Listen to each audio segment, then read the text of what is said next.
नमस्कार चौधरी, आप मेरे साथ सीख रही हैं बिजनेस लॉ का आज बहुत अहम question essentials of valid contract. इसको बेटा दो हिस्सों में इसको मैंने डिवाइड किया है क्योंकि जरा लेंथी दिया और अहम बहुत अहम टॉपिक है essentials of a valid contract. इसमें सबसे पहले हम समझेंगे कॉन्ट्रैक्ट क्या है, फिर उसके बाद एक कॉन्ट्रैक्ट किस तरह से बनता है और फिर साथ के साथ हम देखेंगे कि एसेंशियल्स क्या हैं। एक कॉन्ट्रैक्ट को वैलिड कॉन्ट्रैक्ट बनने के लिए कौन से एसेंशियल्स पूरे करना होंगे। चलिए स्टार्ट करें। क्वेश्चन है what is a contract, essentials of a valid contract. Contract क्या है और उसके एसेंशियल्स क्या हैं ये सीखेंगे। सबसे पहले देखिए कॉन्ट्रैक्ट बनता क्या है। कॉन्ट्रैक्ट से पहले क्या होता है प्रॉमिस। प्रॉमिस क्या होता है offer plus acceptance is equal to promise. One party offer and other party should accept that offer is called promise.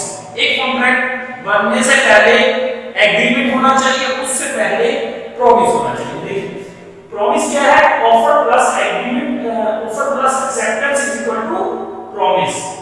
जब इस प्रॉमिस में कंसीडरेशन ऐड कर दें तो वो बन जाता है एग्रीमेंट। एग्रीमेंट में जब हम प्लस करते हैं इनफोर्सेबिलिटी वो बन जाता है contract. If a contract fulfil all the essentials of valid contract is called valid contract. ये है। देखिए अब पॉइंट सारे मैं आपको समझाता हूं कि प्रॉमिस क्या है।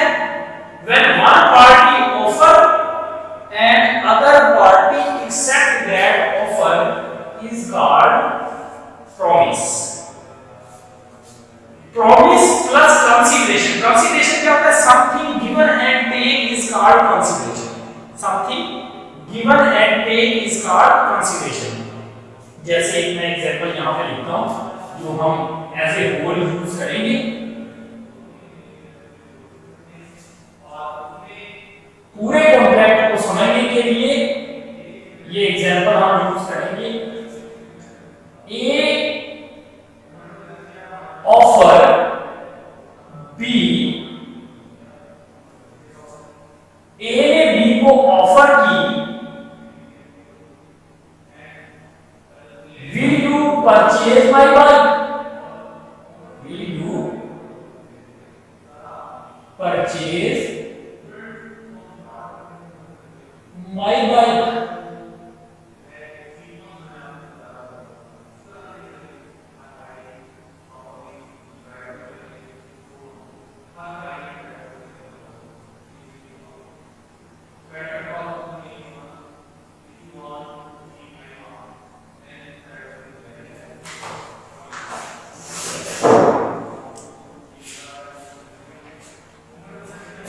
ये कहा कौन से बात में ए बी को कहता है ये जो होंडा 70 बाइक मेरे पास 2017 मॉडल ये जो खड़ी है ये बेचना चाहता हूं।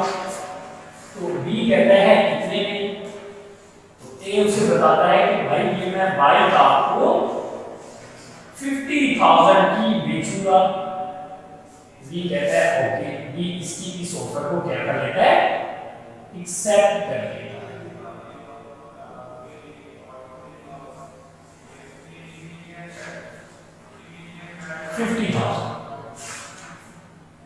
अब बदल करिए ये एग्जांपल को हम पूरे एसेंशियल्स को समझने के लिए कॉन्ट्रैक्ट को समझने के लिए बेंचमार्क बनाएंगे। हम इसको स्टैंडर्ड एग्जांपल लेंगे, बाकी हम रेलेवेंट एग्जांपल साथ के साथ डिस्कस करेंगे। देखिए जैसे ए ने बी को ऑफर की और बी ने उसकी इस ऑफर को एक्सेप्ट कर लिया, ये हो गया प्रॉमिस। इसके बाद जैसे इस प्रॉमिस में कंसीडरेशन आई, कंसीडरेशन क्या है बी के लिए कंसीडरेशन है बाइक और ए के लिए कंसीडरेशन है 50,000। Consideration is something given and paid in exchange, इसको कहेंगे कंसीडरेशन। ठीक हो गया। तो जब एक प्रॉमिस में कंसीडरेशन ऐड हो जाती है तो ये एक एग्रीमेंट बन जाता है। अब ये एग्रीमेंट, ये जो एग्रीमेंट हुआ है ए और बी के दरमियान, अगर इसको कोर्ट में पेश किया जा सकता हो, if it is enforceable by law then it is a contract. फिर इस कॉन्ट्रैक्ट को वैलिड कॉन्ट्रैक्ट बनने के लिए फुलफिल करने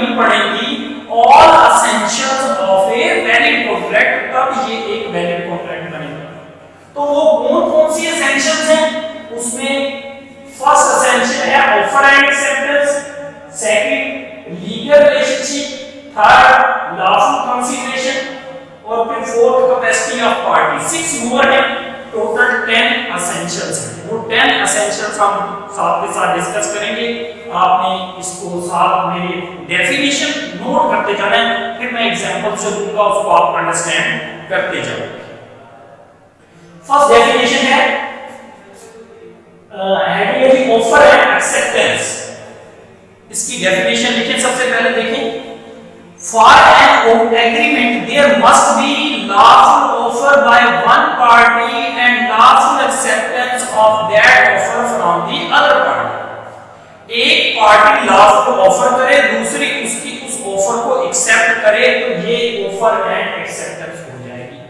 तो मतलब एक कॉन्ट्रैक्ट को वैलिड बनने के लिए पहले तो ये होना चाहिए एक पार्टी लॉफुल ऑफर करे और दूसरी पार्टी उसकी उस ऑफर को लॉफुली एक्सेप्ट करती हो, तो ये ऑफर और एक्सेप्टेंस की पहली एसेंशियल पूरी हो गई। जैसे एग्जांपल मैंने यहां पर ऐड की है, A offers to B will you purchase my bike, B इसकी इस ऑफर को एक्सेप्ट कर लेता है, तो ये ऑफर एंड एक्सेप्टेंस हो गई। तो मतलब प्रॉमिस बन गया। Offer and acceptance is equal to promise.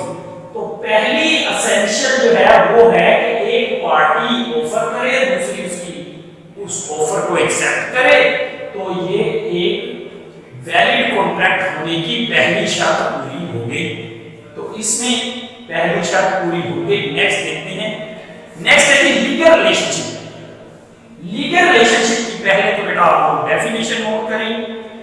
The parties to an agreement must create legal relationship. It arises when parties know that if one of them does not fulfill his promise, he shall be liable for failure of contract.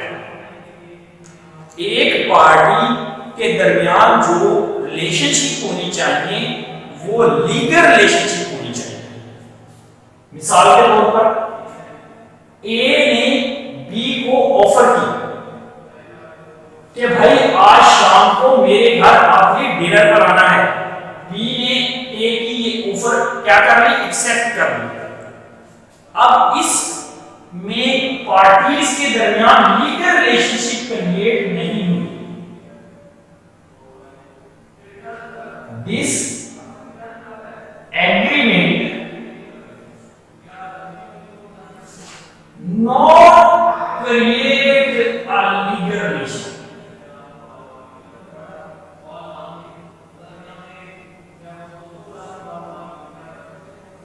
तो दोस्तों इसमें एक बात ध्यान में रखें कि contract business law में लीगल रिलेशनशिप से मुराद ये है कि कॉन्ट्रैक्ट कोई कमर्शियल नेचर का होना चाहिए, उसमें कुछ बिजनेस होना चाहिए।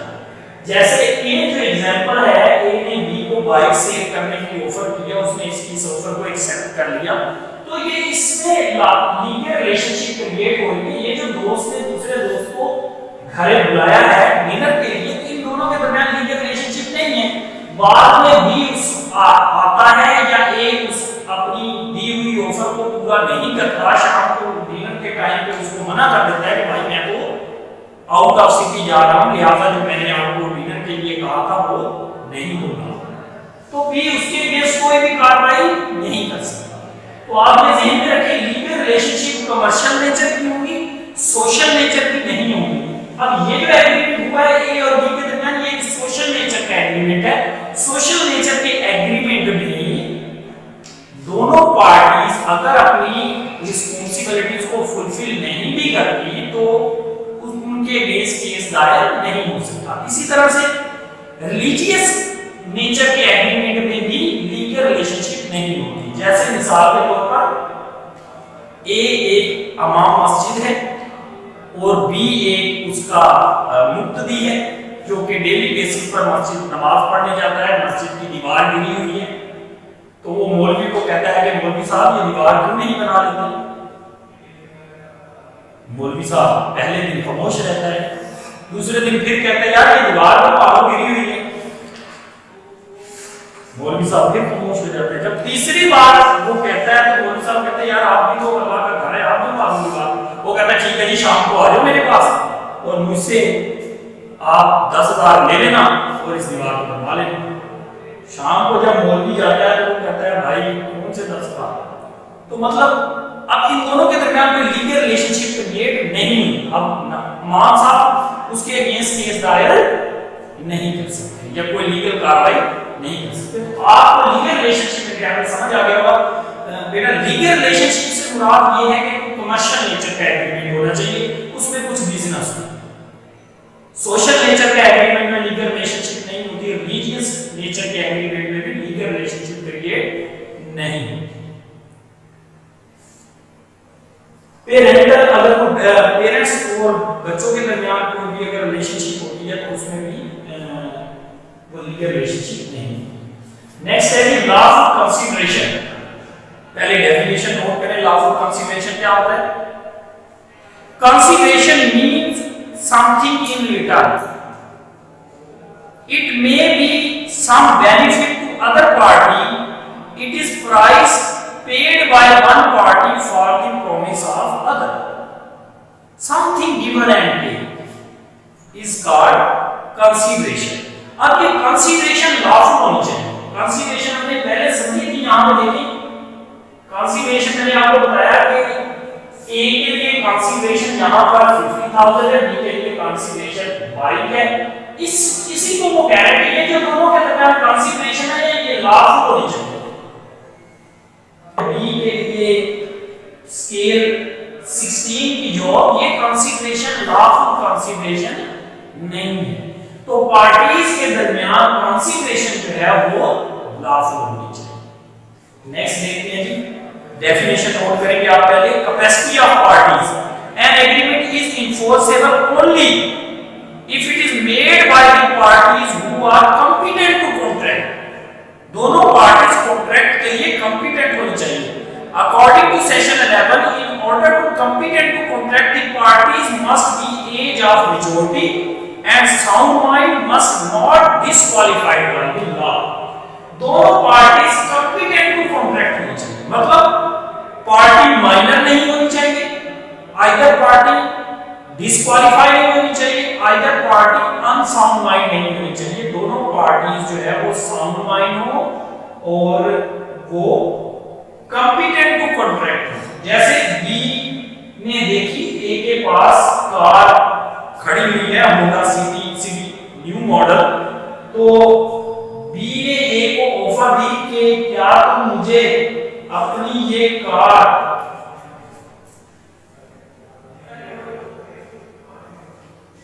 10 लाख में बेचोगे?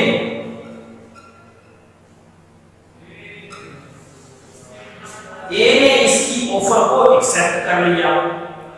तो इन दोनों के दरमियान ये जो कॉन्ट्रैक्ट हुआ ये इसमें माइनर ए यहां पर माइनर है। ए की कैपेसिटी नहीं है कॉन्ट्रैक्ट करने की, उसको नहीं पता कि एक्चुअल में कार की वैल्यू जो है वो 25 लाख के करीब है, तो वो इसको 10 लाख में सेल आउट कर रहा है। तो बाद में ए की तरफ से ए के फादर या कोई आके वापस क्लेम कर सकते हैं कार का, क्योंकि बी ने ए के साथ जो कॉन्ट्रैक्ट किया है, ए की एज है लेस देन 18। तो दोनों पार्टीज की एज जो है वो मैच्योर होनी चाहिए, पार्टी साउंड माइंड होनी चाहिए, डिस्क्वालीफाइड नहीं होनी चाहिए। Both parties should be competent to contract. इसमें ए की तरफ से कॉम्पिटेंसी फुलफिल नहीं हो रही, A is not competent to contract. ठीक है, इसके सेकंड पार्ट में मिलेंगे हम, उसमें हम नेक्स्ट 6 एसेंशियल जो है डिस्कस करेंगे।